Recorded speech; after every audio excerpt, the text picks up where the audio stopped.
Nous sommes soldats, combattants pour crier. Pour crier sur le nom de Jésus, nous conquérons. Nous sommes vaillants, Vaillants, c'est de la parole au nom de Jésus, nous conquérons. Nous sommes vaillants, Vaillants, cités à dessein au nom de Jésus, nous conquérons.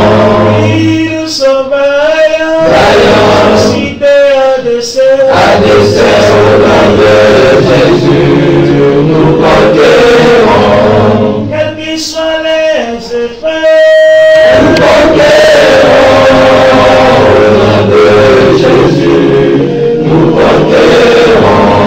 quels qu'ils soient les menaces, Nous conquérons au nom de Jésus, nous conquérons.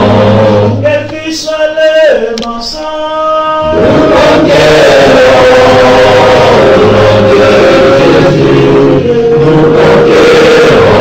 quels qu'ils soient l'adversité,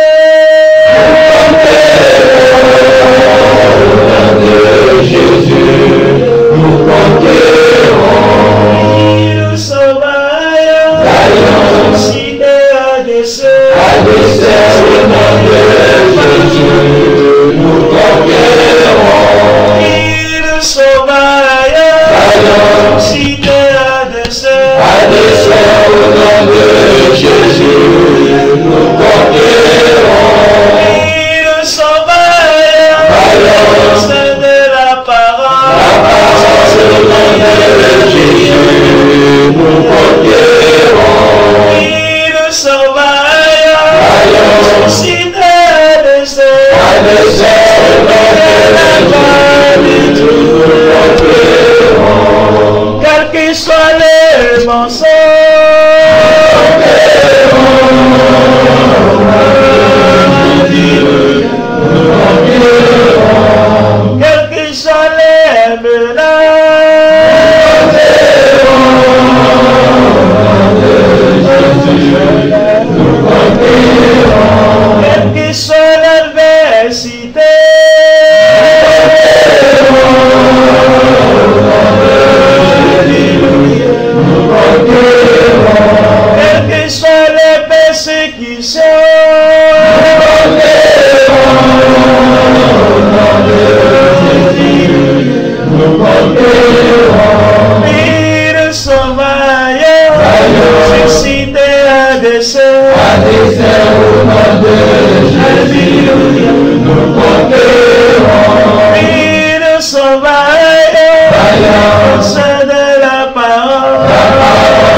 Je suis le docteur Alain Scoï, je suis né en 1947. J'ai vécu la plus grande partie de mon enfance dans les banlieues parisiennes, un peu défavorisées, dans des HLM à Asnières et à Épinay-sur-Seine. Et puis j'ai eu la chance de faire mon lycée au lycée pilote d'Enghien-les-Bains, qui était vraiment un établissement un peu hors pair. Et je me suis tourné vers la faculté de médecine de Montpellier pour apprendre mon métier. Donc j'ai fait mes études à Montpellier et j'ai passé ma thèse de doctorat en médecine au mois d'octobre 1973. Le 15 décembre 1973, donc quelques mois après, je m'installais comme médecin généraliste à Salcurant, dans l'Aveyron, un petit village situé à 40 km environ de Millau, à 40 km de Rodez, à vol d'oiseau.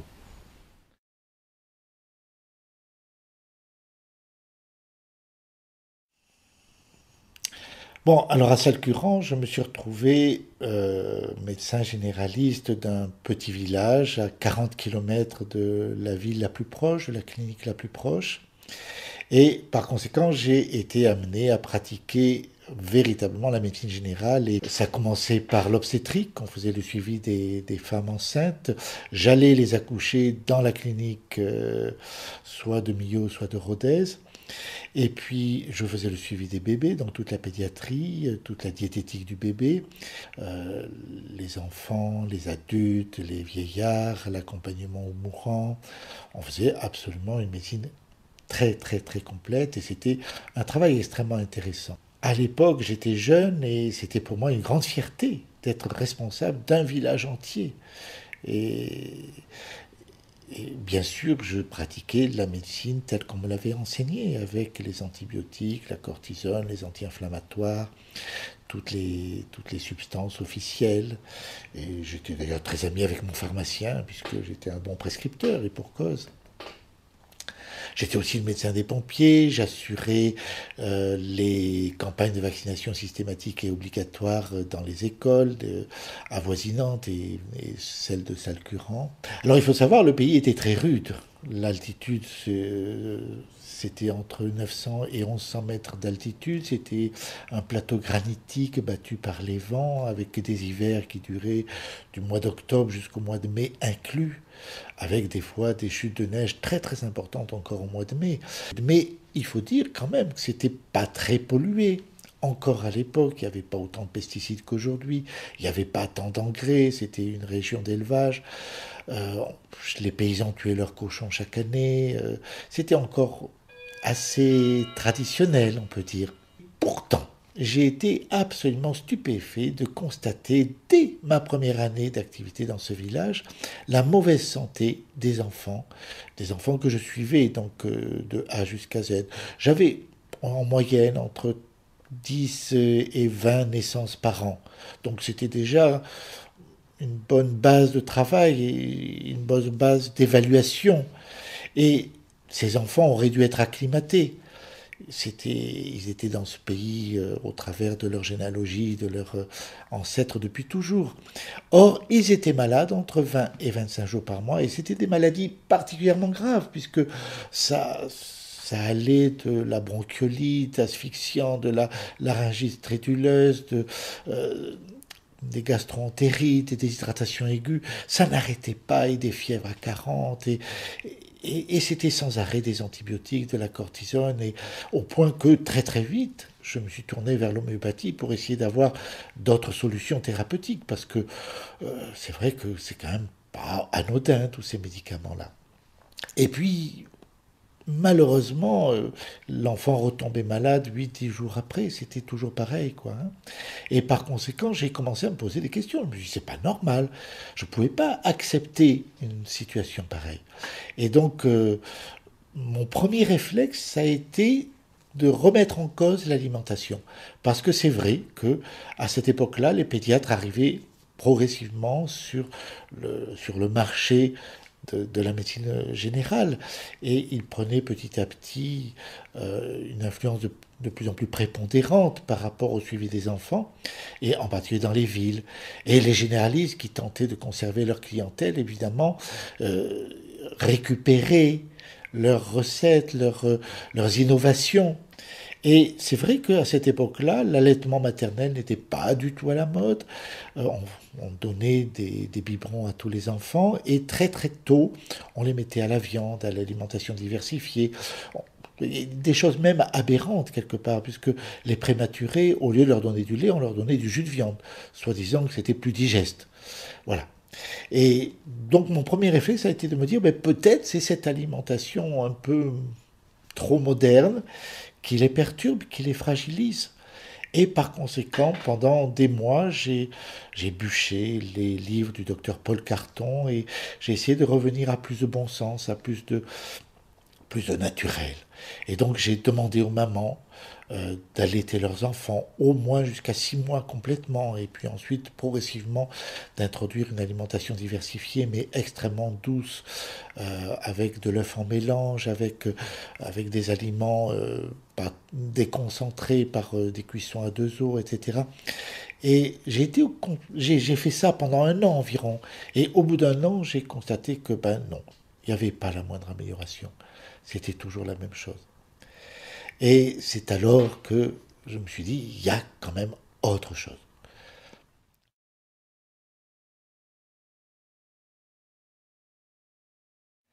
Bon, alors c'est toujours à Salcurant que j'ai fait une découverte absolument incroyable et qui a complètement bouleversé toute ma vie à ce moment-là. Et je crois que c'est une découverte que très peu de médecins ont fait. Parce que en tant que, en tant que généraliste, je suivais les enfants et évidemment je les pesais, je les mesurais chaque mois.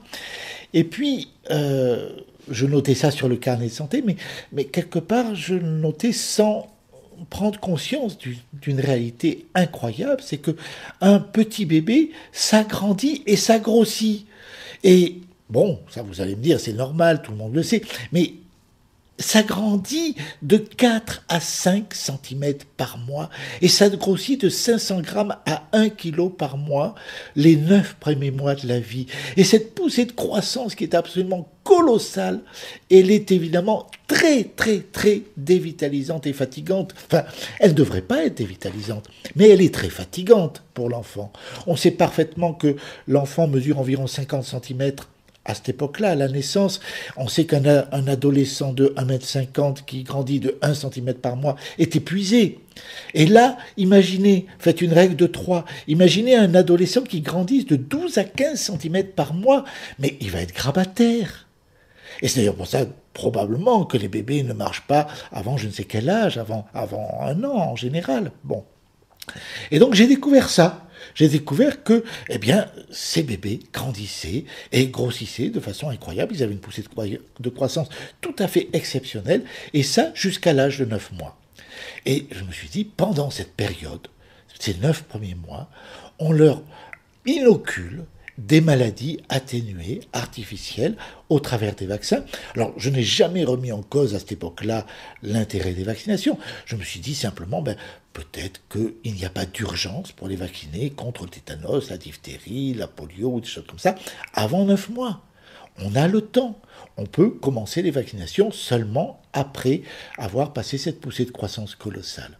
Et donc j'ai demandé aux mamans, j'ai prévenu les mamans, je leur ai dit, écoutez, si vous êtes d'accord, on va attendre qu'ils aient 9 mois pour commencer les vaccinations systématiques et obligatoires, que ce soit le BCG, que ce soit le tétracoque, etc. Les 2 années qui ont suivi, je n'ai pratiquement plus fait que des visites systématiques où je pesais, je mesurais les enfants. Il n'y avait plus jamais de maladie aiguë, sauf éventuellement quand il y avait une percée dentaire, une petite poussée de fièvre qui guérissait spontanément avec un petit peu d'aspirine. Donc c'était vraiment un changement ahurissant pour moi. Et là, je crois que j'ai fait un premier pas vers une remise en cause de la médecine officielle.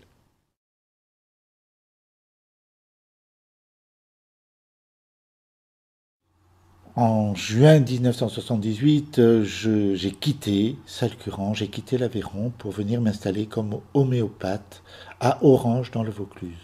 Il faut savoir que les paysans n'étaient pas très portés sur l'homéopathie, c'était pas trop leur truc. Et moi, c'était quelque chose une pratique qui me passionnait, étant bien clair que pour moi à l'époque, l'homéopathie n'était pas une médecine à part entière, c'était simplement une thérapie qui était plus respectueuse de la vie et de la réalité. Et je vais rester à Orange jusqu'au 1er avril 1996, date à laquelle j'ai démissionné suite à mon conflit avec le Conseil de l'Ordre. Pendant toutes ces années, en plus de l'homéopathie, j'ai appris la médecine traditionnelle chinoise, j'ai pratiqué l'acupuncture et je me suis mis à la psychanalyse. Lorsque je suis arrivé à Orange, j'étais évidemment toujours convaincu de l'utilité des vaccinations, mais de cette nécessité de ne les pratiquer qu'à partir de 9 ou 10 mois seulement chez les enfants. Et un jour, un de mes clients vient me voir et me dit: écoutez, docteur, je voudrais vous faire confiance, j'ai pas envie de remettre en cause ce que vous m'expliquez, mais en même temps, je suis pas vraiment pour les vaccins et j'ai pas envie de vacciner mes enfants, donc je vous propose un accord, si vous voulez. Je vous prête un livre et vous le lisez, et vous me faites dans le même temps une ordonnance pour que j'aille acheter les vaccinations à faire à mes enfants. Et je vous donne ma parole que je garde ces vaccins au frigo à plus 4 degrés, que à la minute où vous me téléphonez, quand vous le déciderez, dans 8 jours, dans 15 jours, dans 3 semaines, eh bien, même si c'est la nuit, à n'importe quelle heure, je prends mes enfants avec moi et j'amène les vaccins et vous pourrez les vacciner. Bon, apparemment, il n'y avait pas de piège dans cette histoire-là, donc je lui dis d'accord. Et le livre, c'était le livre du docteur Fernand Delarue sur l'intoxication vaccinale. C'était un livre basique. Et effectivement, j'ai commencé la lecture de ce livre. Et très rapidement, le doute s'est installé en moi par rapport à l'utilité des vaccinations. Et il me faudra encore des années pour comprendre à quel point le problème des vaccins est discutable. Mais déjà, à l'époque, Fernand Delarue proposait des études statistiques qui étaient quand même vraiment choquantes. Par exemple, par rapport au vaccin antivariolique, il donnait l'exemple de la vaccination aux Philippines.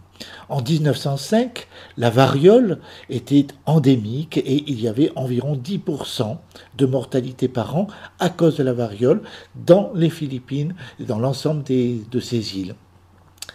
Et c'est en 1905 que commencent les premières campagnes de vaccination antivariolique massives. Et immédiatement après le début de cette campagne de vaccination massive, probablement en lien avec la mise en route de cette campagne, une épidémie de variole se déclenche et cette épidémie va tuer, si mes souvenirs sont bons, 25% de la population. Donc une épidémie d'une gravité tout à fait exceptionnelle. Voilà. Et bon, la médecine officielle est sûre d'elle, et donc elle dit c'est parce que vous n'êtes pas encore assez couvert, il n'y a pas suffisamment de personnes vaccinées, et c'est pour ça. Et donc on continue la campagne de vaccination massive, et on arrive à un taux de couverture vaccinale, pour reprendre les termes officiels, de 95% sur la plupart des îles des Philippines. Et en 1925, une nouvelle épidémie de variole se déclenche dans les Philippines, et cette fois-ci, c'est 54% de la population qui est décimée, qui est tuée, qui meurt de cette maladie. Et il faut savoir que la capitale, Manille, était, de toute évidence, la région où la couverture vaccinale était la plus importante. Elle devait avoisiner les 97-98%. Et là, dans la capitale, la mortalité atteint 65,3%. Et paradoxalement, une petite île des Philippines, l'île de Mindanao, a refusé la vaccination pour des raisons religieuses. Et dans cette île, l'épidémie a sévi également, mais il n'y a eu que 11,4% de décès au lieu de, je vous rappelle, 65,3% à Manille. Donc, j'ai commencé à me dire, oui, ces vaccinations, peut-être c'est pas si efficace que ça. Et donc, j'ai téléphoné à mon client en lui disant, écoutez, non, vous pouvez jeter les vaccins, je vais arrêter de vacciner. Et à partir de cela, de ce jour, j'ai refusé de faire la moindre vaccination à qui que ce soit. Lorsque les gens voulaient vacciner leurs enfants, je leur ai dit, écoutez, il n'y a pas de problème, mais moi je ne pratique pas. Vous allez voir un autre médecin qui vous fera ces vaccinations. Voilà. Et j'ai quand même commencé à œuvrer de manière souterraine pour essayer de mettre le doute en quelque sorte chez mes patients, de leur expliquer, de réfléchir avant de faire cet acte-là.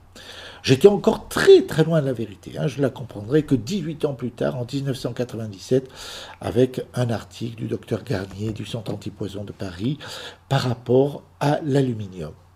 Donc le docteur Garnier écrit dans le Concours médical, donc qui est un journal extrêmement sérieux, qui est distribué plus ou moins gratuitement à tous les médecins, et il explique, donc je crois que c'est début 97, il explique que l'aluminium est un poison qui ne doit pas dépasser la dose de 15 microgrammes par litre de sang pour que l'on se porte bien. Et il explique qu'une altération des fonctions cérébrales se manifeste à partir de 60 microgrammes. Et qu'à partir de 100 microgrammes par litre de sang, eh bien, les dégâts neurologiques sont irréversibles. Et c'est l'encéphalite spongiforme avec exactement, précisément la description des troubles anatomopathologiques d'encéphalite spongiforme, et puis la maladie d'Alzheimer et beaucoup d'autres maladies, bien sûr. En 1994, lorsqu'on a lancé la campagne de vaccination hépatite B, eh bien, toutes les injections vaccinales comportaient la présence d'hydroxyde d'aluminium, c'est-à-dire la forme la plus toxique de l'aluminium, mais tenez-vous bien, à la dose de 1250 microgrammes. Je vous rappelle, 100 microgrammes par litre de sang, et les dégâts sont irréversibles. Eh bien, il y avait 1250 microgrammes par seringue d'injection dans chaque tétracoque, dans chaque... C'était des doses hallucinantes. Quand vous imaginez qu'un bébé a moins de 1 litre de sang dans son corps, et il reçoit avant l'âge de 9 mois 4, 5, 6 injections, où chaque fois il y a 1250 microgrammes d'aluminium. Réalisez l'impact de cette histoire-là, quoi. Et le docteur Garnier explique dans son article que cet aluminium ne s'évacue jamais. Il reste stocké dans l'organisme parce que l'organisme le confond avec le fer et le prend donc pour une substance utile. Donc c'est absolument catastrophique. Et là, oui, j'ai vraiment compris pourquoi les vaccins sont nocifs. Et en même temps, j'ai compris quelque chose de tout à fait étonnant, c'est que c'est la présence de ce poison qui donne aux vaccinations une apparente efficacité. Mais là, c'est toute une histoire et nous en reparlerons plus tard, lors d'une prochaine vidéo.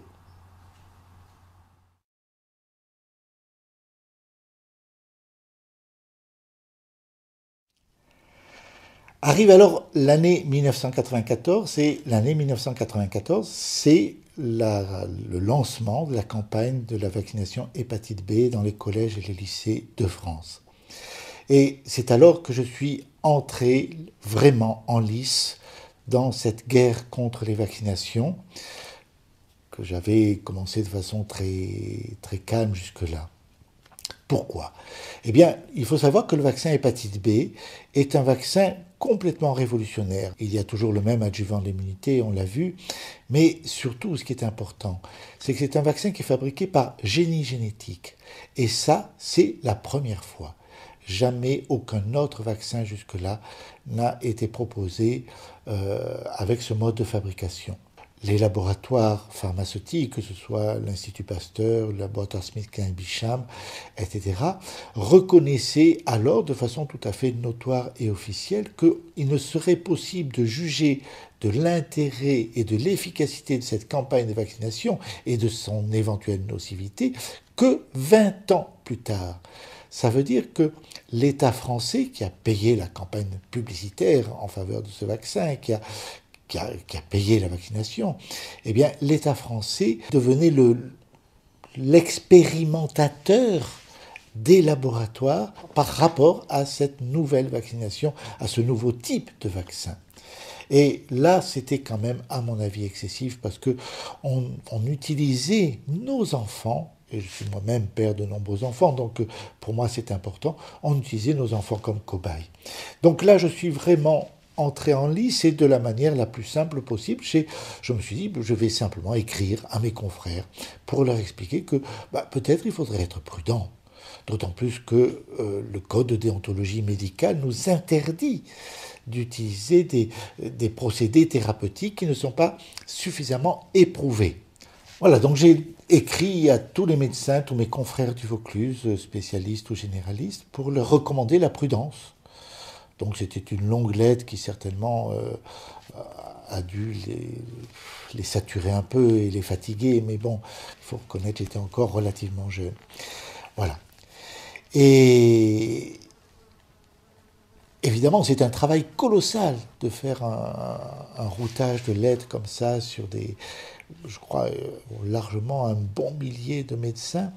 Et par conséquent, j'ai réfléchi, je me suis dit, mais après tout, c'est idiot, parce que le Conseil de l'Ordre, qui est le garant du Code de déontologie médicale, édite une revue qu'il donne à chaque adhérent au Conseil de l'Ordre, et donc il pourrait très bien prendre le relais et diffuser l'information par sa revue.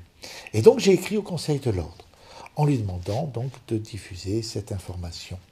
Et la réponse de cette institution a été tout à fait éloquente, puisque le Conseil de l'Ordre a déposé plainte contre moi devant le Conseil de l'Ordre. Pendant 2 ans, les plaintes se sont succédées parce que, évidemment, les médecins avec qui j'ai écrit ont été étonnés, se sont plaints au Conseil de l'Ordre qui a répercuté ces plaintes sur moi. Et puis, moi, j'ai répondu aux plaintes et il y a eu un échange de courriers qui a été assez dense et c'est vrai que j'étais pas tendre et je répondais de façon des fois très énergique. Je proposais bien sûr des arguments scientifiques. Et chaque fois que je proposais un argument scientifique, il me répondait « Mais monsieur, vous êtes insolent ». Ou bien il me répondait « Monsieur, nous ne sommes pas compétents sur le plan scientifique ». Ce qui est étrange. Voilà. Et tout ça a fini par une comparution en règle à Marseille devant les instances régionales du Conseil de l'Ordre. C'était en novembre 1995. Et ce verdict, c'était la radiation à vie. Bien sûr, pas pour la moindre faute professionnelle, mais pour délit d'opinion, puisque je n'étais pas en accord avec cette campagne de vaccination systématique qui prenait nos enfants comme cobayes.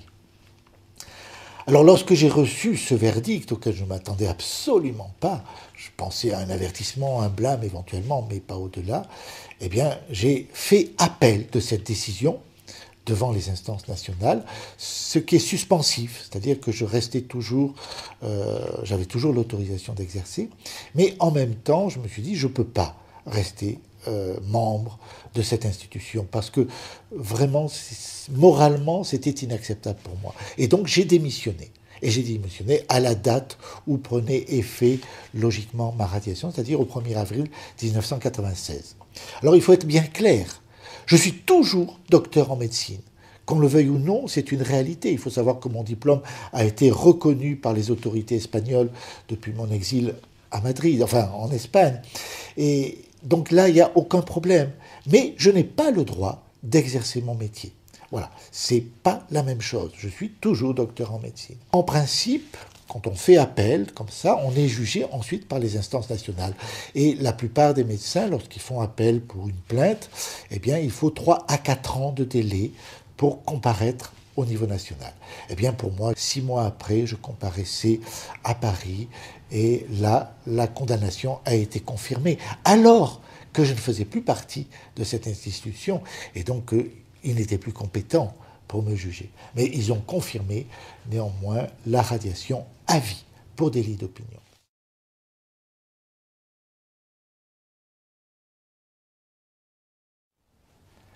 J'avais joué à Don Quichotte, je me suis retrouvé sans le sou, mais bien sûr libre. J'ai eu l'impression que des écailles me tombaient des yeux. C'est étonnant, mais 5 ans auparavant, un de mes clients m'avait donné des photocopies des brochures du docteur Hammer sur la dimension psychosomatique des cancers. Et ces photocopies étaient dans une enveloppe ouverte sur mon bureau et je ne m'étais jamais autorisé à les lire. C'est comme si je n'avais pas le droit, aussi longtemps que j'étais membre de cette institution qu'est le Conseil de l'Ordre. Eh bien, en quelques mois après ma radiation, j'ai découvert, bien sûr, en 97, la cause de la nocivité des vaccins, mais j'ai découvert aussi l'impact de la vitamine C et son intérêt. J'ai découvert les microzymas et le professeur Antoine Béchamp. J'ai découvert la dimension psychosomatique des maladies et bien d'autres choses encore. Mais l'Ordre des médecins n'en est pas resté là. Les plaintes, les convocations à la gendarmerie avec procès-verbaux, perquisitions, etc. se sont multipliées. Un procès pour exercice illégal de la médecine parce que je continuais à rédiger des certificats médicaux de contre-indication vaccinale, gratuitement bien sûr. Bon, et puis le bouquet final, ça a été un contrôle fiscal. Et à l'époque, bien sûr, je n'avais plus aucun revenu, je n'avais plus de comptabilité, je n'avais même pas de compte en banque. Je travaillais logé, nourri pour des associations qui, elles, étaient parfaitement en règle. Mais selon l'inspecteur des impôts, je devais avoir des revenus occultes, soi-disant, puisque j'ai été redressé sur la base de mes revenus de médecin d'avant la radiation. Alors, bien sûr, ce redressement ne m'a pas beaucoup affecté sur le moment. Le contrôle fiscal était beaucoup plus pénible à supporter pendant des semaines et des mois à discuter avec cette personne. Mais de toute façon, apparemment, il ne pouvait rien faire. Et je l'ai cru jusqu'au 30 octobre 2002 où j'ai reçu un avis de contrainte par corps. C'est-à-dire que je partais en prison si je ne payais pas ce redressement fiscal complètement illégitime et injustifié dans la semaine qui suivait. Et par conséquent, à la Toussaint 2002, nous avons ramassé, mon épouse et moi, quelques affaires et nous avons émigré de l'autre côté de la frontière, en Espagne, à Agudiana.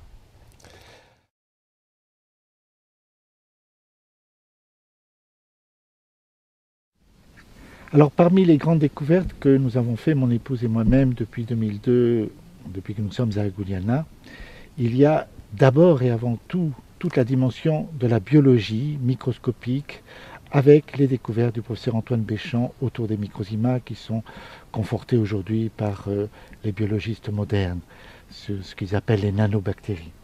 Et puis, il y a bien sûr l'approfondissement de la dimension psychosomatique des maladies. Et le troisième volet extrêmement important, c'est la notion de terrain. La notion de terrain, un terrain que l'on peut mesurer par la bioélectronique et qu'on peut améliorer de façon considérable avec l'adjonction de vitamines, d'antioxydants, vitamine C, vitamine E, etc. En résumé, on peut dire qu'il m'aura fallu 25 ans pour quitter le berceau de la médecine officielle. Et il m'a fallu 15 ans pour mettre au point une synthèse qui reprend à la fois tout ce qui est valable et qui reste valable dans la médecine officielle, et puis la dimension psychosomatique, et puis la microscopie, la biologie à partir des découvertes du professeur Antoine Béchamp, et la notion de terrain et de vitamines.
Jésus seul est mon espoir, lui ma lumière, ma force, mon chant, pierre angulaire, solide rempart, même quand l'orage devient violent.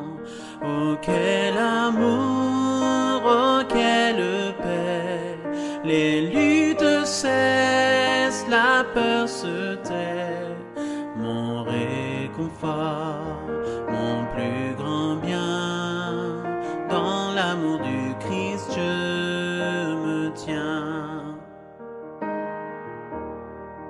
En Jésus seul, Dieu s'est fait chair, dans un enfant, oh quel mystère, ce don d'amour, de sainteté, haï par ceux qu'il vint sauver.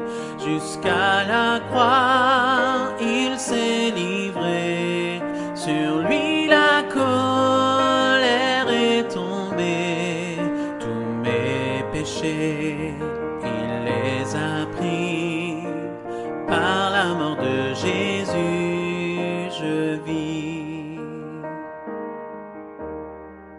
Là dans la tombe, il reposait, lumière vaincue par les ténèbres. Quel jour glorieux, il apparaît, d'entre les morts il se relève, et sur ma vie, par sa victoire, le péché perd tout son pouvoir. Il est à moi, je suis à lui, racheté par le sang du Christ. Je vis en paix, je meurs sans crainte, gardé par la puissance du Christ, du premier cri au dernier souffle. Jésus est maître de ma vie. Les plans des hommes ou du malin ne peuvent m'arracher de sa main, et qu'il revienne ou me rappelle, par la force du Christ je tiendrai. Les plans des hommes ou du malin ne peuvent m'arracher de sa main, et qu'il